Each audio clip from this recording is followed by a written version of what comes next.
Yo, what's up? Your points acting up? Well, guess what? Mine were too. Let's get into it. The other day I was riding this thing. I went as far as I could, and in third gear it was just bogging down all crazy. Second gear a little bit too, and I couldn't figure it out. I thought it was the float, so I adjusted the float. Got a spacer for the carburetor to the manifold. So this thing's all dialed in. I got to my destination. Shout out to Shane. He was telling me that it's probably the lobe on the points. I thought it was the condenser because I smoked the wire on my exhaust like the second ride on this thing. Could have been a little bit of both. I was riding home after we adjusted it and did a bunch of shit, and I threw a new condenser on it, and it just straight died. Didn't want to work anymore. So I got home, took the lobe out, and it was covered in rust and it was pitted. And so what it was doing was it was hitting the contact point and wearing it out to where the contact was just slowly going to nothing. And I think it was just getting worse as it was going. And it was covered in grease. So I took it all out, cleaned it up, put another one in there, and I lost the other one. I threw it in a bag somewhere for fun, and I can't find it. Or I'd show you the pitting and stuff. Went for a ride, got it fired up, went down the street, came back, still was a little bit doing it. So what I figured was I'm gonna put new contacts in there because I don't want to screw up the other lobe. But this is what I'm talking about, this little backing part that rides on the lobe. It's all chiseled out on here. So let's take this off, and then I gotta re-static time it. So basically we're gonna learn how to static time today.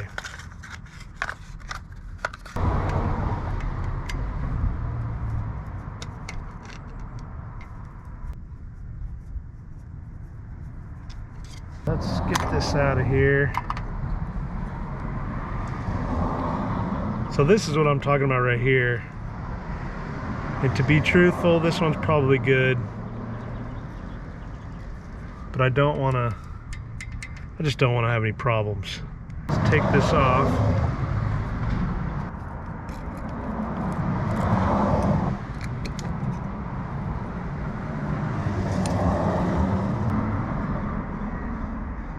Don't lose your screw.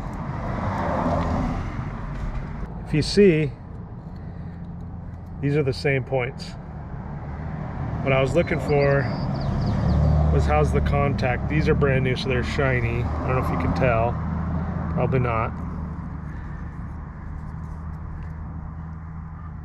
Yeah, these are perfect. See the bottom that rides on the lobe. Here's the used one. It doesn't look terrible. It looks a little burnt, dirty, I guess, kind of sharp. And I would say the contacts look good. I sandpapered them too. So I'm gonna use these as a spare maybe. And let's put this back together.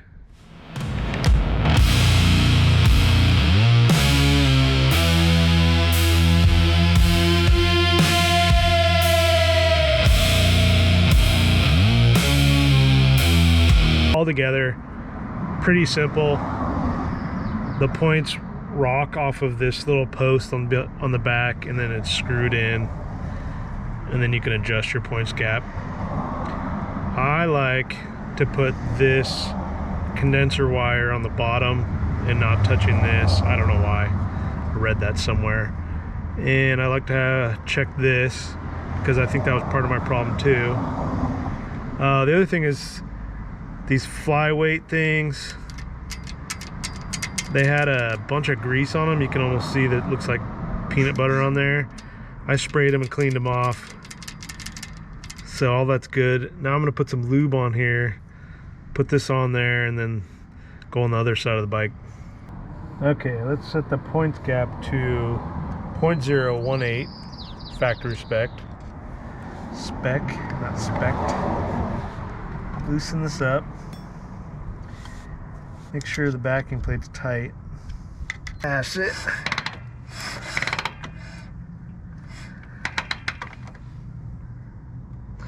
That should be perfect. Let's check this.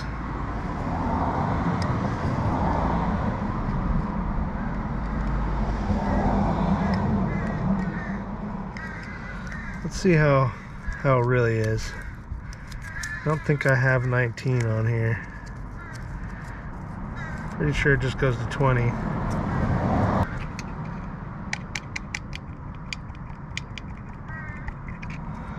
Let's try that.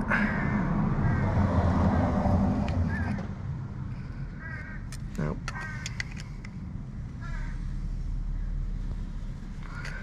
See, that thing never works for me. I can never get it to... Just gotta have the right screwdriver. Need to go down a hair.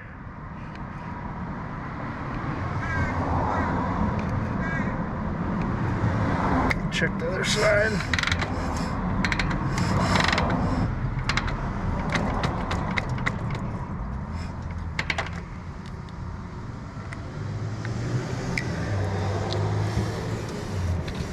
All right, it's all gaps good on this side.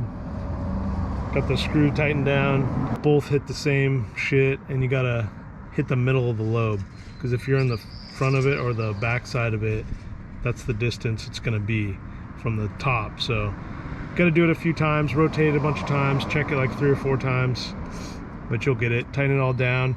Now we gotta go find top dead center on the other side. Oh yeah, by the way, take your spark plugs out. It'll save you a lot of headache. Down there kind of tight. All right, you can see I got a mark there. And line in the window.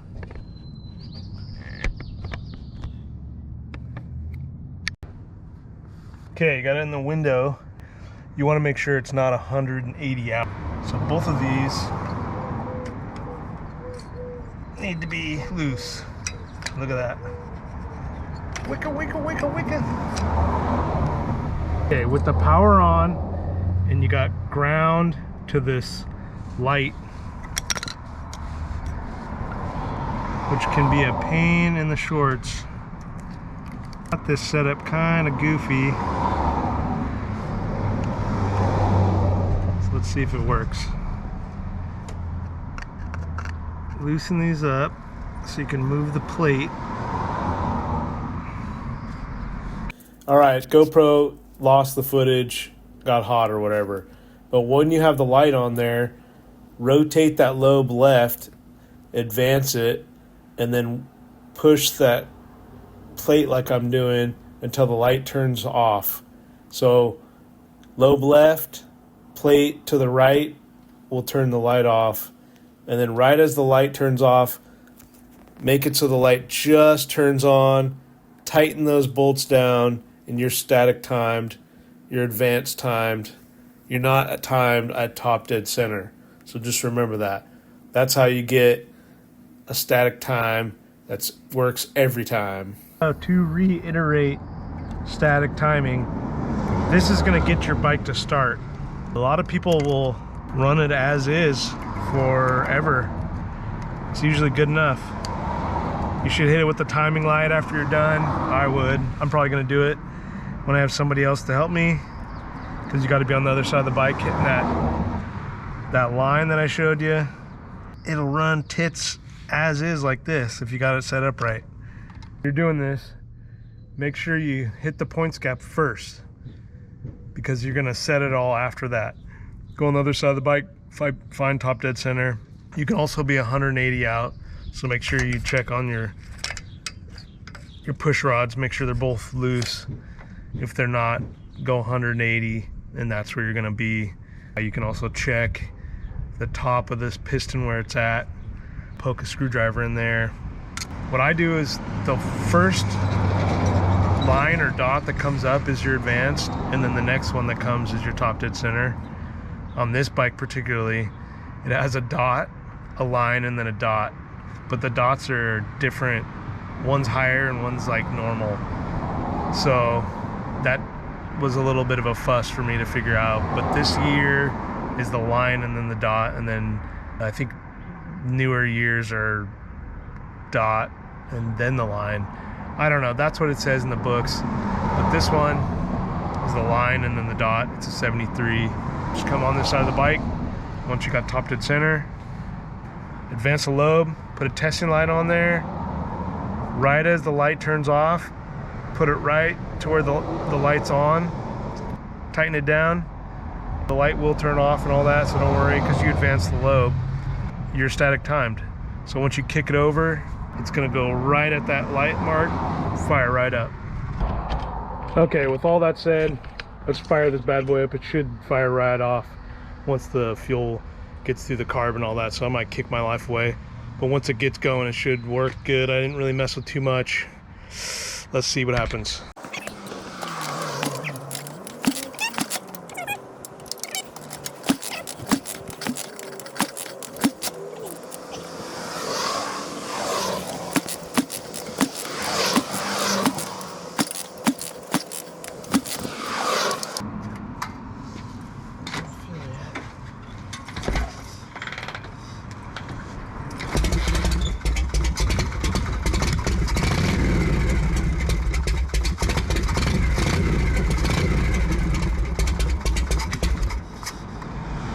That's a good start.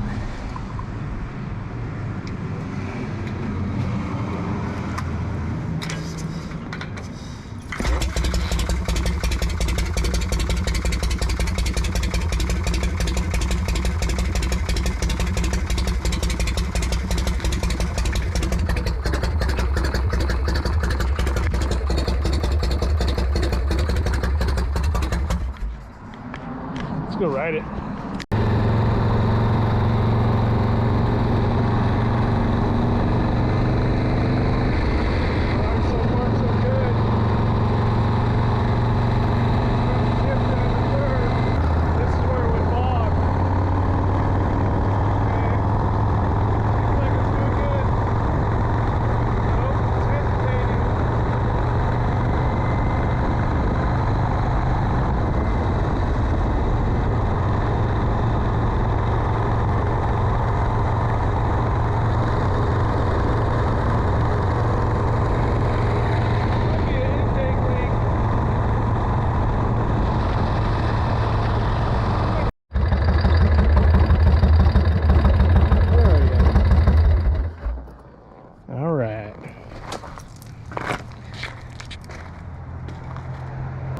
Woo! All right, that's it.